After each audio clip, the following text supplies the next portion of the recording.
So if you want to have two different windows open on your laptop at the same time so that you can work on both of them simultaneously, this is how you do it.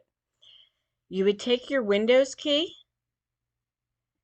and one of the arrow keys, doesn't matter which one, and you'd press them at the same time. So let's take a look at two things I'd want to have open. Here's the weathering gizmo that you will be filling out. And here is the actual simulation of the gizmo. But I want both things open at the same time. So I would take my Windows key and an arrow key, doesn't matter which one, and I'd click on it. So now this is on half the screen. I would come over here and I would click on what I want on the other half of the screen.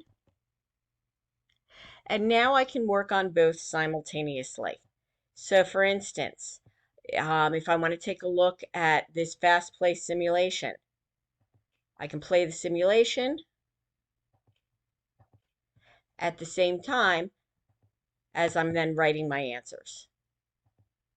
If you want to go back to having only one on the screen, you just make this bigger. And that's it.